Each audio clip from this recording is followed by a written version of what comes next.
வணக்கம் தலைவா, அனைவருக்கும் இனிய வணக்கம். இன்னைக்கு நாம இந்த ஒரு வீடியோவில் எதை பற்றி பார்க்க போகிறோம் அப்படின்னு பார்த்தீங்கன்னா, தமிழகத்தில் முதல்வர் விஜய் தலைமையிலான தாவேக அரசு நகைக்கடன் தள்ளுபடி செய்கிறாங்களா இல்லையா? ஸோ நகைக்கடன் தள்ளுபடி அறிவிப்பை தாவேக அரசு வழங்கப்பட மாட்டாதா? அப்படி வழங்கினா யாருக்கு இந்த நகைக்கடன் தள்ளுபடி கிடைக்கும், யாருக்கெல்லாம் கிடைக்காது? தள்ளுபடி பட்டியலில் பெறுவதற்கு உண்டான தகுதிகள் யார் யார், தகுதியற்றவர்கள் யார் யார்?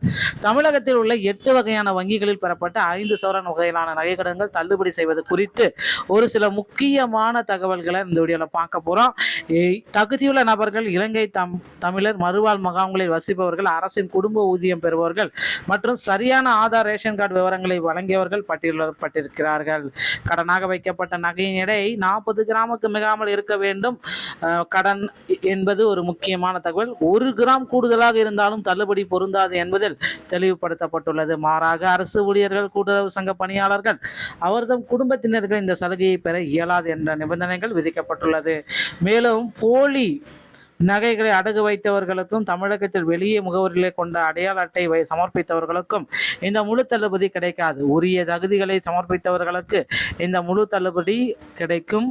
ஸோ இதை பற்றின ஒரு முக்கியமான தகவலை தான் இந்த வீடியோவில் பார்க்க போகிறோம். 5 சவரன் வகையிலான நகை கடன் தள்ளுபடி, அதாவது அதிகபட்சம் 40 சவரன், 40 கிராமுங்க. 8 வகையான முக்கியமான கூட்டுறவு வங்கிகள் 100% முழுமையான தள்ளுபடியை முதல்வர் விஜய் அவர்கள் வெளியிட இருக்காருங்க. அதாகப்பட்டது 40 கிராமுக்கு மேலே 1 கிராம் இருந்தால் கூட உங்களுக்கு தள்ளுபடி அப்படின்றத நீங்கள் இழக்க நேரிடும். ஸோ தகுதி முக்கியமான பயனாளிகள் யார் யார், இதில் பயனாளிகள் எந்த இடத்துலேருந்து வராங்க அப்படின்னு பார்த்தீங்கன்னா, தமிழக அரசின் குடும்ப ஓய்வூதியர்கள், மறுவாழ்வு முகாம்களில் வசிக்கும் இலங்கை தமிழர்கள், சரியான ஆவணம் கொண்ட பொதுமக்கள். ஓகேங்களா? தள்ளுபடி பெற கட்டாயமான ஆவணங்கள் அப்படின்னு பார்க்குறப்ப செல்லுபடியாகும் குடும்ப அட்டை, சரியான ஆதார் எண் விவரங்கள், கடன் பெறும்பொழுது இந்த எண்களை வழங்காதவர்கள் அல்லது தவறாக வழங்கியவர்களுக்கு தள்ளுபடி போயிடும் அப்படின்றத சொல்றாங்க. ஓகேங்களா? மேலே வந்து பார்த்தீங்கன்னா, தள்ளுபடியை பெற நீங்கள் கடனாக கடக்க வேண்டிய 3 படிகள் அப்படின்னா, 40 கிராம் எடை, ஆவணங்கள் சரியாக இருக்கணும், பணி அரசு ஊழியர், கூட்டுறவு ஊழியர் அல்லாதவராக இருத்தல் வேண்டும். ஸோ இப்போ வந்து பார்த்தீங்க அப்படின்னா, உங்கள்கிட்ட ரேஷன் கார்டு, ஆதார் கார்டு இருக்குது அப்படின்னா, தமிழ்நாட்டு முகவரி இருக்குன்னா உங்களுக்கு தகுதி இருக்குது. ரேஷன் கார்டு, ஆதார் கார்டு இருந்து ஆந்திரா, கேரளா, தெலுங்கானா, புதுச்சேரி இருந்து அப்படி இருக்கீங்கன்னா தகுதி கிடையாது. மறுவாழ்வு முகாம்களில் வசிப்பவர்கள், இலங்கை வாழ் தமிழர்களுக்கு உண்டு. தமிழக அரசின் குடும்ப ஓய்வூதியம் இருந்தாலும் உங்களுக்கு தகுதிகள் உண்டு. ஸோ இதுதான் இப்போ பேஸ்லைனா உங்களுக்கு குறிப்பிட்டிருக்காங்க. ஆவணங்கள் மற்றும் மாநில எல்லை விதி. தள்ளுபடி பெற உங்கள் ரேஷன், ஆதார் அட்டையில் முகவரி கட்டாயம். தமிழ்நாட்டை சேர்ந்தவராக இருத்தல் வேண்டும். ஆந்திரா, கேரளா, தெலுங்கானா அல்லது புதுச்சேரி ஆவணங்கள் கொண்ட மூலம் நகைக்கடன் பெற்றிருந்தால் உங்களுக்கு தள்ளுபடி அப்படின்றது நிராகரிப்பு கிடைக்கும். ஸோ போலி நகைகளை வைத்து கடன் பெற்றிருந்தால் உடனடியாக உங்களுக்கு வந்து பார்த்தீங்கன்னா நிராகரிக்கு. ஏற்கனவே கடனை முழுமையாக செலுத்தியவராக இருந்தாலும் உங்களுக்கு நிராகரிப்பு தான் நடக்கும் அப்படின்னு சொல்கிறாங்க. ஸோ கடன் பெறும்போது ரேஷன் அல்லது ஆதார் எண்ணை தவறுனா வழங்கினா கூட உங்களுக்கு கடன்களை நிராகரிப்பு செய்வாங்க.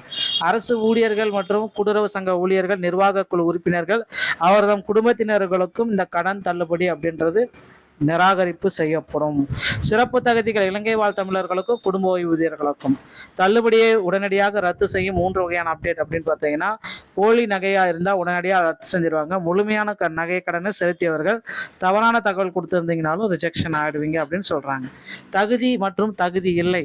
40 கிராமுக்குள்ள இருந்துச்சுன்னா நகை கடன் தான் தகுதி உண்டு. தமிழக குடும்ப ஆதார் அட்டை, சரியான ஆதார், குடும்ப அட்டை இருந்துச்சுன்னா தகுதி. ஓய்வூதியர்கள், குடும்ப முகாம்கள் தமிழர்கள் தகுதி. நிலுவையில் உள்ள உண்மையான கடன்கள் தகுதி உள்ளவர்கள் அப்படின்றத குறிப்பிட்டு சொல்றாங்க. அடுத்து என்ன நடக்கும் அப்படின்னு பார்த்தீங்கன்னா, அரசாணை வெளியிட போறாங்க.